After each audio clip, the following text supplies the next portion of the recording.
Okay, welcome back. Let me go ahead and get started and try to create this space shuttle in as few lectures as possible. So I've got a new project here. This is project 7 and it will be available for download. And the first thing I know I need to do, I'm going to need a sequential function chart because that is going to be controlling this whole thing. So I can give it a name like SFC1, but actually I'm going to call this mode control. I like that. That sounds a little bit better. So I've got a mode control program here. Let's go ahead and biggie size that. And I know I've got 5 different modes. So let's go ahead and create 1, 2, 3, 4 more. And that's going to be the basis of this program. So I'm going to create here an init signal, and that's going to be my first transition, which goes from offline into init, and I'm going to call this step offline. This one is going to be init. Then we've got startup after that. Gotcha. And then after that we've got operation and stability. So operation and stability. Okay. And so if we've got an init signal sending us into init, then we're going to have a start signal sending us into startup. And that'll of course be a bool. We're going to have an operate signal sending us into operation. It looks like I spelled everything right. And then we're going to have an alarm signal, which sends us into stability. And hit OK. Now what are our other options here? We've got our basic transitions mapped out. But what else can we do? Well, from stability mode, we know that we want to go to one of 2 places. So let's go ahead and go through this and define all those possibilities. I need to give ourselves one more jump right there. And let's scroll down so we can see these. And where do we want to go from stability? We either want to go back to normal operation, or we want to, obviously somebody could shut down from this mode, right? So we could also go offline. And if we're going into operation, we'll call that alarm fixed signal. That'll be a bool. And if we're going offline, we'll call that, we're going to have several possibilities for going offline. So I'll go ahead and define those sequentially from the top. So let's see, from offline mode, the only place we can go is into init. And from init, that's going to happen so fast that it would be impossible to go offline from in there. The only place we'll be able to go is into startup. Now from startup, we're going to entertain the possibility that there are actually 3 options here. So we could go into operation, which would be desirable, but we could also theoretically go into stability, or somebody could hit the button and send us offline. So let's go ahead and add a couple of transitions right here, and we will also put jumps on the end of each of those. Perfect. And what step are these going to go to? Well, this is going to go to stability, and this one is going to go offline, and I will rename those transitions a little bit later. From operation, we can either go to one of 2 places. We can go to stability, or we could also go offline. So let's put one more jump here and send that to offline. And I think that should be all of our possibilities.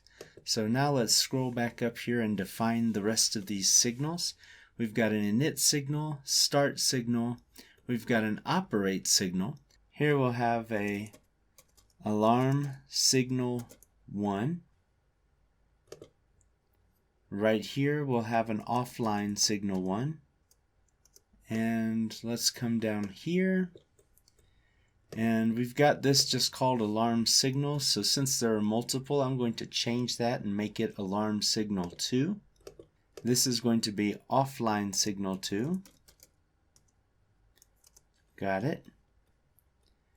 Coming down here, we have alarm fixed, and then we're going to have offline signal 3. Perfect. So at that, I think we've got our structure all set up. So now we've got our SFC most of the way built. At least we've got all of that defined. So with that, let's go ahead and jump in to putting some of our extra things in here that we want on these steps. One thing I know that we want to count how many times we actually enter mode 2. And mode 2 is our startup, so let's go over here, and since we know we're counting how many times we enter, nothing like an entry action to set that up. And in mode 2, I'm supposed to be programming this with structured text. So I need a structured text entry action to tell us how many times we've entered mode 2. Well, this is something that I'm probably going to want to look at externally from the main program. So I'm going to come in here and I'm going to create something called a mode 2 count. So let's go ahead and just define mode 2 count, and I'll end that with a semicolon, and of course I'm going to want a dent since I'm counting. And now I've got my mode 2 count. Let's come back into our mode control and go back into our entry action. And we know this is only going to scan one time every time that we enter into this step. So if that's the case, I can do something real simple. I don't have to invoke a counter and all that. I can just type in this plc underscore to get my main program dot mode 2 count colon equals, and I'm going to set that equal to itself plus 1. And semicolon out of that. And that should really be all that I actually need to control that. Perfect. So now I think I've got my counter for mode 2 set up. The only other thing I might want to be able to do is reset that counter. So just in case somebody wants to reset that counter, I'm going to create a reset button. And I'm not going to even put that on a one-shot. I'm just going to make it real simple. So if count reset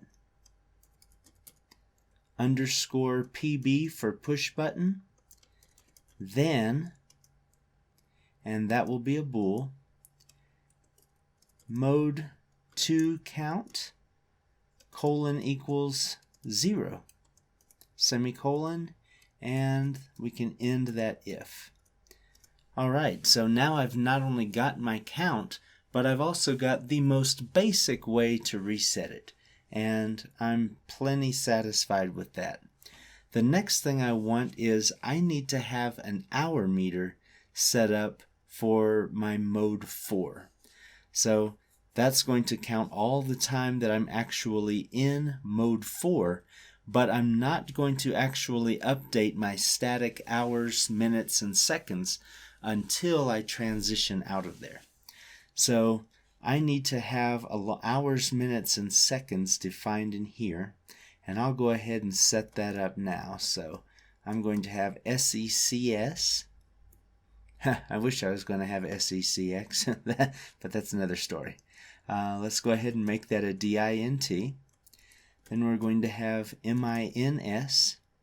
That will also be a DINT.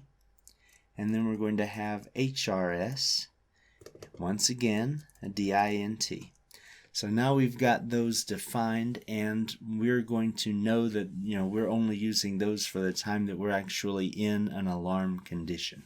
So let's go back and see about setting up that hour meter inside of our stability mode. So this is our mode 4. And how do we need to set that up? Well, mode 4 is supposed to be programmed in instruction lists. Yeah, we hate instruction lists, don't we? So let's go ahead and set that in there. I'm just going to double click and define this as an instruction list program. And then we need to start counting our hours. So we've got to set up a whole hour meter inside of instruction list programming. Well, I tell you what, that's going to take a little bit of time. So before these lectures get too crazy, I'm going to try to keep them all to a little bit less than 20 minutes. So let's go ahead and stop for here. And when I come back, I'll pick right back up where we left off, and I'll jump right into trying to create this hour meter for step 4 using nothing but instruction lists. Should be fun. So see you then.